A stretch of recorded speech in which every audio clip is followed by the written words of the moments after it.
If you think disability can limit someone's potential to grow and contribute positively to the society, then you are wrong. In 2015, Prime Minister of India introduced a concept called Divyang. Parliament of India came with a bill called Rights of a Person with Disability 2016.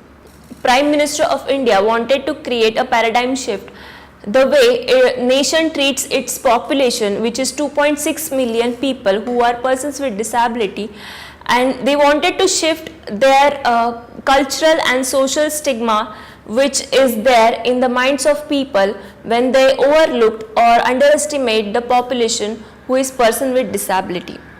I wonder if the name of the condition is changed, will the pain of the person who is suffering from that disability will change. This concept, people at least started talking about it.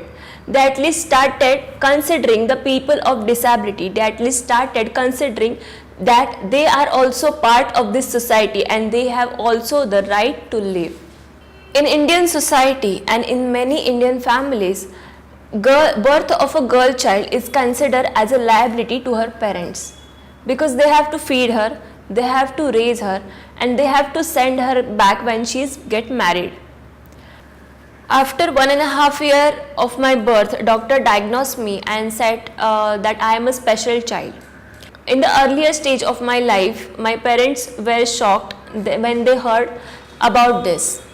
My father was reluctant to accept this fact. He thought that how could I give a birth to a child who has some special needs. Then he accepted. I have had 2 surgeries and various therapies to fix my spine, but none were successful. One day we decided that we will stop all these therapies because it is eventually harming my body, it is eventually harming the financial and the mental condition of my family. And this has helped us to grow as a family without any barriers. I would say when you accept the fact that okay, this is it, then you will be able to find a solution and then you will be able to move in your life.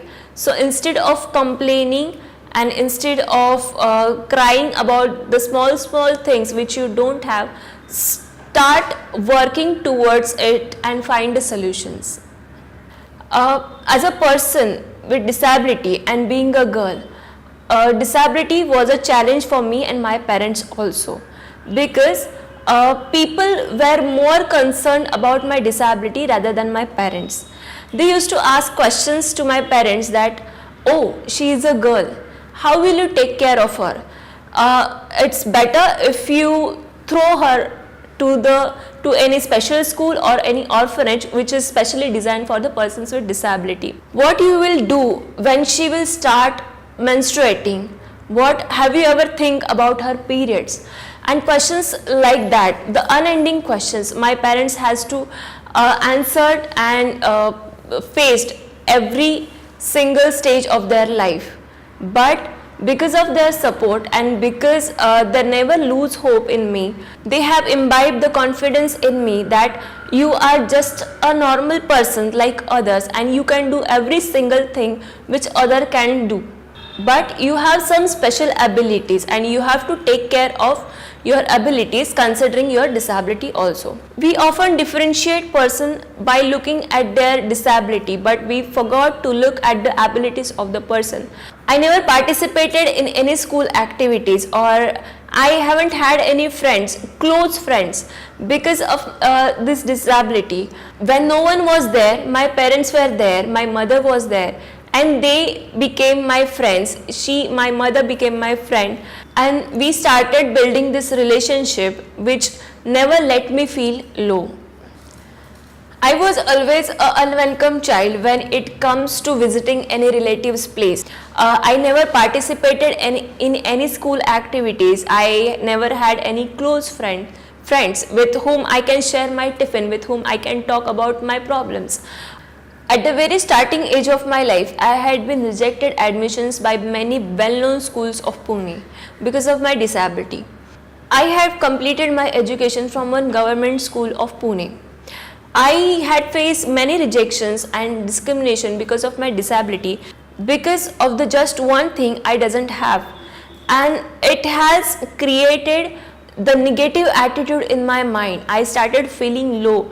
The suicidal tendencies started increasing in my mind because of the approach of the people towards me, and because of their negative attitude towards me. I always used to complain that why this has happens with me, why everyone rejects me, why everyone just ignores my existence, why my mother has to face so many problems just because of me. So I always used to complain about the things which I don't have. I got a chance to meet one girl from the orphanage, and that was the turning point of my life. She changed the whole perspective of mine towards my life. Why? Till then, I was complaining. I was focusing on my liabilities instead of my assets.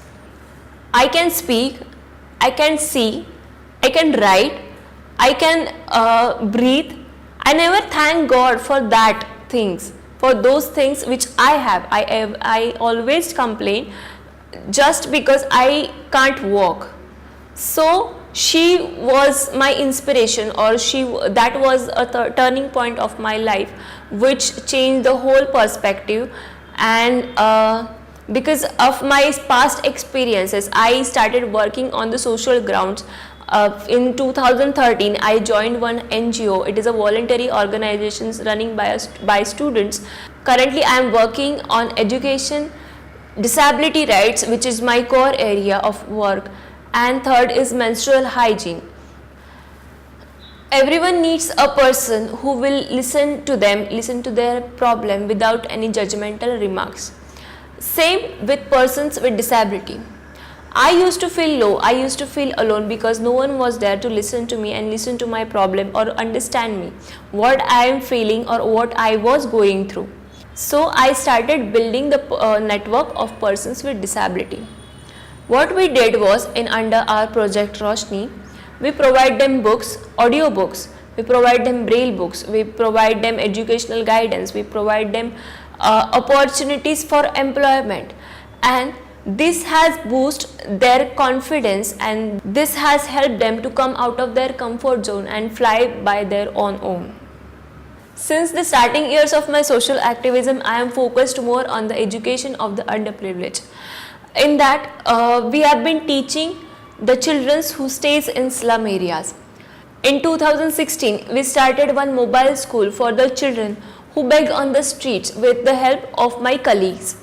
The name of this school is Green Signal School. The main idea behind running this school is to bring these children into the mainstream and provide them the educational opportunities which they don't have, or which their families are denying their right to get educated. The main problem which we faced during this journey was parents usually consider these children as an asset or as an investment. They give birth to more and more children so they can earn more and more money with the help of these children who will beg on the streets eventually. So we had to convince their parents that they have to get educated, so in their coming future they will give you a better life with dignity. But it was very hard to convince them at start. Later on, they realized that education is the only medium which can help them to overcome all the problems in their life. Menstruation is still a taboo in India. Many children who are out of school, especially girls, had to stop their schooling because they are menstruating or because they are having their periods. So we at Roshni started working on menstrual hygiene. Many women from rural India, or even though in Pune city, doesn't have any access to sanitary pads, which is a basic need of a woman when she is menstruating. They doesn't have any knowledge how to keep them clean and neat. So what we did was, I along with my colleagues started working on menstrual hygiene management. We started educating them about the sustainable menstruation practices so they can keep themselves clean and neat during those 5 days. And it is also changing their mindset towards menstruation. I am also affiliated with several social and youth organizations. Roshni is the first. Apart from Roshni, I have been also associated with Nehru Yuva Kendra, which is an autonomous body of Government of India.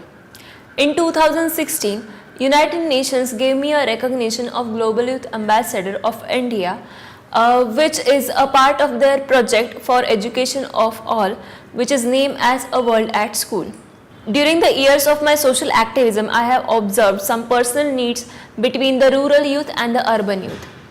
What I think is rural students have phenomenal potential, but they are not using it. We just need to help them to come out of their comfort zone, so they will not have to face any kind of inferiority complex just because they have some barriers. We just need to give them some platform so they can present their skills, their ideas to the larger audience. In December 2017, I have been chosen as an Indian delegate for the conference of Asia Pacific Youth Leaders Initiative at Malaysia. The main concept behind this entire conference was Sustainable Development Goals, which are set by United Nations to end poverty, to give quality education to children. These are 17 goals set by United Nations, which are asking governments from all the countries to take action for that. On my way to Malaysia, one interesting thing happened with me, from which I learned the most. When I reached at Mumbai airport, airport authorities detained me. They said, "Ma'am, I'm sorry, but we will not allow you to go just because you are a differently abled person and no one is accompanying you." As this was my first flight, they didn't want to take any risk. Their intention was clear. They didn't want me to go inside the aircraft. At that moment, I have recollected all my past memories, all my past negative experiences which has happened with me, and I started crying. I fought with them for my rights. I fought with them for my existence, and then I won the battle. And then they allowed me to board the flight. During my days in Malaysia, we were supposed to study on various topics of sustainable development goals. Mine was goal number 4, quality education. In that, I presented one model for inclusive society and inclusive cities, for which I got an award as a best delegate amongst the 300 participants from 30 countries. And this has helped me to boost my confidence and to come out of my comfort zone to see that magic happen. And this was the memorable incident from my journey to Malaysia. For my activism in social field, Government of India conferred me with a National Youth Award. It is the highest award for a youth of this country. I have also received State Youth Award from the Government of Maharashtra. I would say Diksha was working even before receiving these awards. And these awards helped me to reach out more people with disabilities and to understand their problems and to find solutions.